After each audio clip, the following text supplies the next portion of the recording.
సిద్దిపేట జిల్లా కొండపాక మండలం దుద్దెడ గ్రామంలో ఉపాధి హామీ పనులను సర్పంచ్ మిద్దె శివకుమార్ వార్డు సభ్యులతో కలిసి పరిశీలించారు. పనుల సమయంలో కూలీలు ఎదుర్కొంటున్న సమస్యలను ఆయన అడిగి తెలుసుకున్నారు.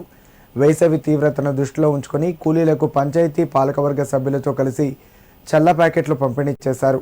అంతకుముందు జిల్లా డిఆర్డీఏ పీడీ జయదేవ్ ఆర్య మండలంలోని దుద్దెడ, రాంపల్లి, మరపడగ గ్రామాల్లో జరుగుతున్న ఉపాధి హామీ పనులను పరిశీలించినట్లు సర్పంచ్ తెలిపారు. ఆగిన కూలీల వేతనాలు త్వరలోనే అందరికీ చెల్లించబడతాయని చెప్పారు. దుద్దెడ గ్రామంలో ఉపాధి హామీ పనులకు కూలీలు తక్కువగా రావడంపై అసంతృప్తి వ్యక్తం చేసిన సర్పంచ్ జాబ్ కార్డు కలిగిన ప్రతి ఒక్కరూ ఈ అవకాశాన్ని సద్వినియోగం చేసుకోవాలని గ్రామ ప్రజలను కోరారు.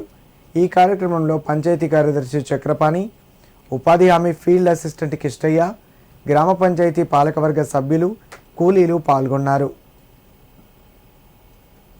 దుద్దెడ గ్రామంలో ఉపాధి హామీ పని పథకంలో భాగంగా దుద్దెడ చెల్లం చెరువులో పని పూడిక తీయడం జరుగుతుంది. అందులో భాగంగా ఈరోజు ఉపాధి హామీ పీడి సారు జయదేవ్ సారు సందర్శించడం జరిగింది.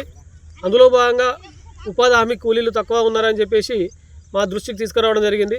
మేము కూడా ఫీల్డ్ అసిస్టెంట్తో మాట్లాడి పని దినాల కూలీలను పెంచే విధంగా ప్రయత్నం చేస్తున్నాము.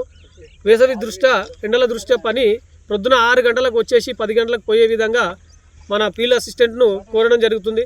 అందులోనే భాగంగా మా దృష్టికి రావడం జరిగింది ఇటు సమస్య కూడా. ఆ సమస్యను పరిష్కరించడం కొరకు మేము కూడా ప్రయత్నం చేస్తున్నాము.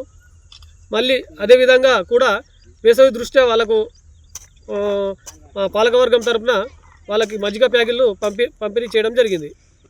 హామీ పథకంలో భాగంగా ఈరోజు పీడీ సార్ వచ్చి మా చెల్లం చెరువును సందర్శించడం జరిగింది.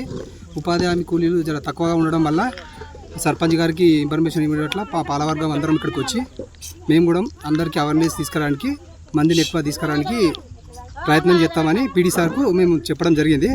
ఎండకు కొంచెం అందరు ఇబ్బంది పడుతున్న ఉద్దేశంతో మా సర్పంచ్ గారి సహాయంతో మా పాలకవర్గం అందరం కలిసి చల్ల ప్యాకెట్లు, మజ్జిగ ప్యాకెట్లు పంపిణీ చేసి వాళ్ళకు కొంత ఊరటగా చేయడానికి మేము కృషి చేస్తామని ఈ మీడియా ముఖంగా తెలియజేస్తున్నాం.